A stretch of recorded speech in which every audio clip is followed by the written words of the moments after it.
Assalamualaikum warahmatullahi wabarakatuh. Selamat pagi anak-anak semua. Bagaimana kabarnya hari ini? Semoga semuanya tetap dalam kondisi sehat walafiat ya, dan tetap semangat dalam mengikuti proses pembelajaran. Hari ini kita akan melanjutkan tema 1 tentang selamatkan makhluk hidup dengan muatan pelajaran ilmu pengetahuan alam. Sebelum kita memasuki materi, akan disampaikan tujuan pembelajaran pada hari ini.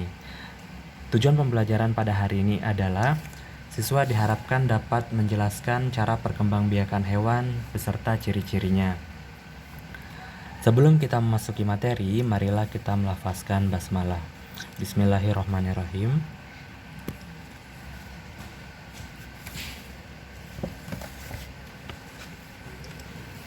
Selain tumbuhan, hewan juga mengalami perkembangbiakan. Hewan berkembang biak tujuannya untuk melestarikan jenisnya. Ada 2 cara hewan berkembang biak, yaitu secara generatif dan secara vegetatif. Perkembangbiakan secara generatif adalah perkembangbiakan hewan melalui proses perkawinan. Perkembangbiakan hewan secara generatif terdiri dari vivipar atau melahirkan, ovipar atau bertelur, dan opovivipar atau bertelur melahirkan. Selanjutnya, perkembangbiakan vegetatif adalah perkembangbiakan hewan tanpa melalui proses perkawinan. Perkembangbiakan vegetatif pada hewan meliputi membelah diri, bertunas, dan fragmentasi.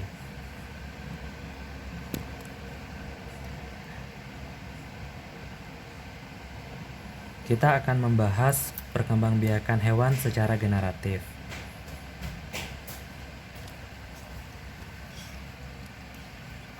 Yang pertama, perkembangbiakan hewan secara vivipar.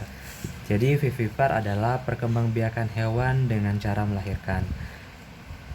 Contohnya pada beberapa jenis mamalia seperti sapi, kanguru, dan kucing.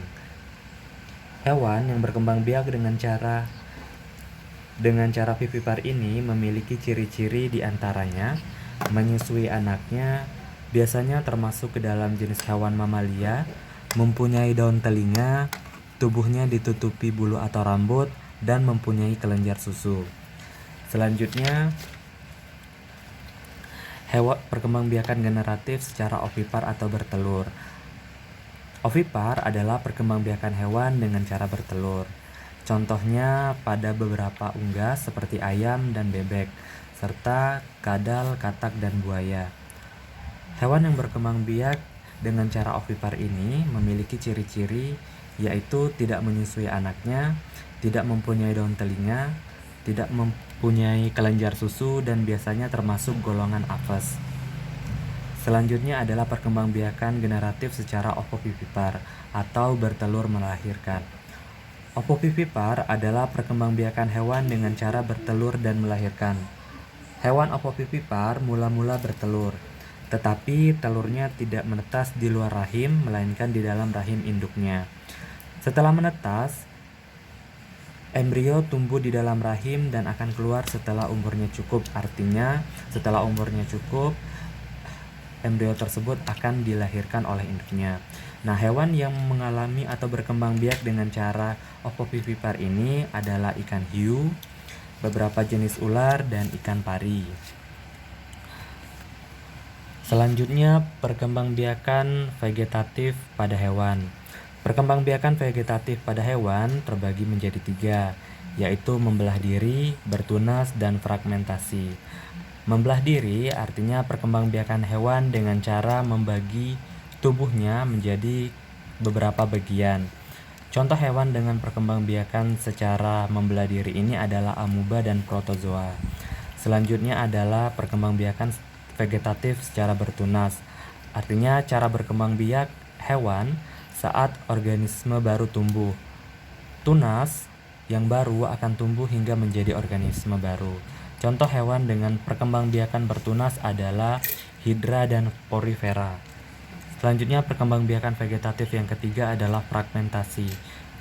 Fragmentasi adalah perkembangbiakan hewan secara vegetatif yang berasal dari potongan tubuhnya sendiri atau memutuskan bagian tubuhnya. Contoh hewan dengan perkembangbiakan fragmentasi adalah cacing pipi. Berikut akan kita lihat bagaimana proses perkembangbiakan vegetatif pada hewan. Ini adalah gambar perkembangbiakan vegetatif pada hewan dengan membelah diri. Contohnya adalah amuba. Di gambar pertama kita melihat satu jenis amuba, dan pada gambar ketiga adalah proses bagaimana amuba itu membelah diri dan membagi tubuhnya menjadi dua. Itulah yang dimaksud proses perkembangbiakan vegetatif secara membelah diri pada amuba. Yang kedua adalah bertunas. Seperti yang kita lihat pada gambar pertama, itu ada bagian yang kecil. Bagian cabang yang kecil itu adalah yang dinamakan tunas yang nantinya akan tumbuh menjadi individu baru. Di bagian kedua, tunas akan mulai tumbuh. Dan di bagian ketiga, ketika tunas tersebut sudah merasa cukup untuk memulai kehidupannya, maka tunas itu akan berangsur-angsur lepas dan akan terlepas seperti gambar yang keempat. Begitulah proses perkembangbiakan vegetatif secara bertunas.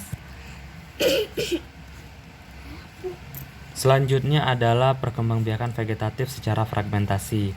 Seperti yang kita ketahui, ada proses perkembangbiakan secara fragmentasi adalah proses perkembangbiakan di mana memotong bagian tubuh suatu hewan sehingga menghasilkan individu yang baru.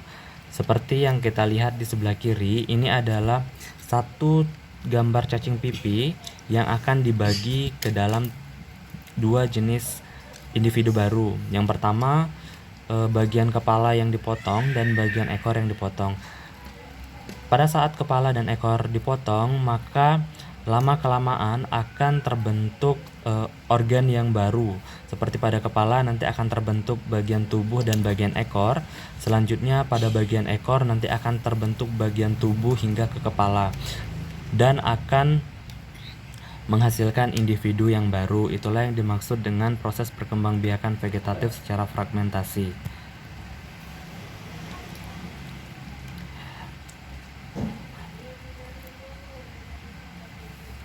Jadi proses perkembangbiakan hewan juga sama seperti proses perkembangbiakan pada tumbuhan, yaitu secara generatif dan secara vegetatif. Proses perkembangbiakan hewan secara generatif meliputi vivipar, ovipar, dan ovovivipar. Selanjutnya, proses perkembangbiakan vegetatif pada hewan meliputi membelah diri, bertunas, dan fragmentasi. Untuk memperdalam pengetahuan mengenai proses perkembangbiakan hewan, silakan dikerjakan soal nomor 1, nomor 2, nomor 3, dan nomor 4. Soal nomor 1, jelaskan pengertian perkembangbiakan hewan secara generatif dan vegetatif beserta contohnya. Soal nomor 2, silakan kalian buka buku tematik halaman 71 dan kerjakan soal-soal di dalamnya. Soal ketiga, bagaimanakah proses perkembangbiakan secara ovovivipar? Soal keempat, buka buku tematik halaman 92 dan 93, lalu kerjakan soal-soalnya. Soal-soal tersebut dikerjakan di buku tulis, serta jawabannya dikirimkan ke Google Classroom melalui komentar pribadi. Demikianlah yang dapat disampaikan pada pembelajaran hari ini. Sebelum pembelajaran hari ini ditutup, marilah kita melafazkan hamdalah. Alhamdulillahirabbil alamin. Saya akhiri. Wassalamualaikum warahmatullahi wabarakatuh.